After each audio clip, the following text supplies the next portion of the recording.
Halo semuanya, perkenalkan nama saya Pesanan Halawa, NPM 229111607, Program Studi Sistem Informasi Semester 4. Di video kali ini, saya akan membahas beberapa materi yang telah kami pelajari di mata kuliah IT Risk Management, mulai dari pertemuan 9 sampai dengan pertemuan 15. Tunggu apa lagi? Let's go! Baik, di pertemuan 9, kami mempelajari materi yang berjudul Proses Manajemen Risiko Teknologi Informasi, di mana terdapat 3 proses manajemen risiko. Yang pertama, risk assessment, bertujuan mengidentifikasi area yang beresiko tinggi di perusahaan.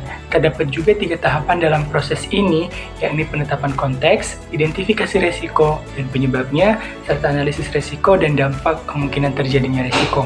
Kedua, risk mitigation, bertujuan untuk mengurangi risiko menggunakan pengendalian, salah satunya dengan cara menghindari risiko. Dan yang ketiga, risk revolution, bertujuan membuat perubahan kebijakan, peraturan, dan regulasi di dalam organisasi pemerintahan.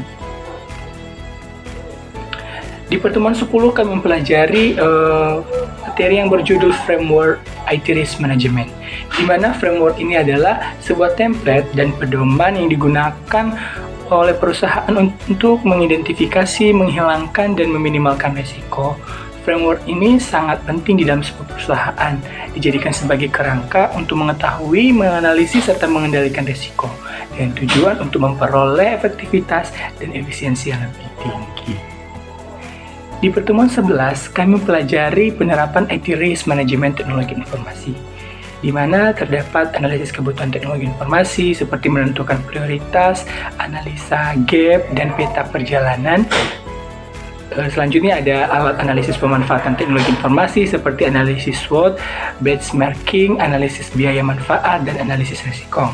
Berikutnya ada metode penilaian efektivitas teknologi informasi seperti analisis kerja, inovasi, kepuasan pengguna, dan manfaat keuangan. Dan berikutnya ada identifikasi tantangan implementasi teknologi informasi seperti resistensi perubahan, keterbatasan sumber daya, keamanan data, dan integrasi sistem. Dan yang terakhir adalah ada strategi optimalisasi teknologi informasi, di mana terdapat visi dan misi, perencanaan, serta eksekusi. Di pertemuan ke-12 kami membahas mitigasi risiko teknologi informasi. Pentingnya mitigasi ialah dapat membantu mengidentifikasi, menganalisis, dan mengatasi potensi ancaman sebelum terjadinya dampak yang merugikan. Contoh risiko teknologi informasi ini antara lain seperti ancaman cyber, kegagalan sistem, dan kebocoran data. Selain itu, jenis-jenis risiko teknologi informasi ini yaitu yang pertama risiko strategis, kedua risiko operasional, dan yang ketiga adalah risiko finansial. Nah, untuk mengatasi semua risiko tersebut terjadi, maka diperlukan strategi mitigasi risiko, seperti identifikasi risiko, penilaian atau mengevaluasi, dan mengendalikan prosedur untuk mengurangi dan menghindari risiko. Di pertemuan ke-13 kami membahas tentang audit sistem informasi. Audit sistem informasi adalah proses pemeriksaan dan evaluasi sistematis terhadap sistem informasi organisasi. Audit sistem informasi ini sangat penting untuk membantu mengidentifikasi area yang membutuhkan perbaikan dan peningkatan. Tujuan audit sistem informasi ini diantaranya, yang pertama, memastikan keamanan, kedua, meningkatkan efisiensi, dan yang ketiga adalah menjamin kepatuhan.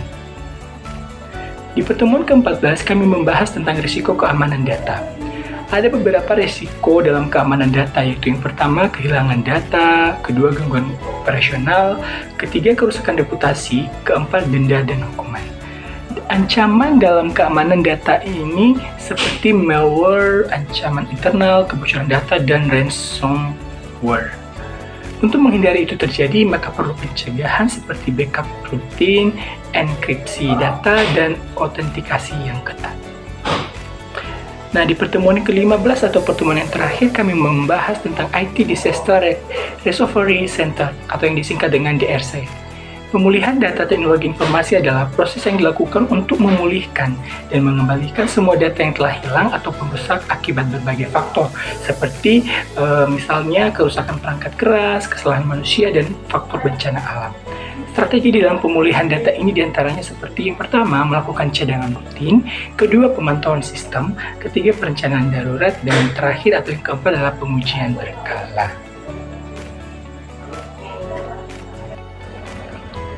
Sekian video pembahasan materi yang telah kami pelajari di mata kuliah IT Risk Management, mulai dari pertemuan 9 sampai dengan pertemuan 15 dari saya. Atas perhatian saya ucapkan terima kasih. See you!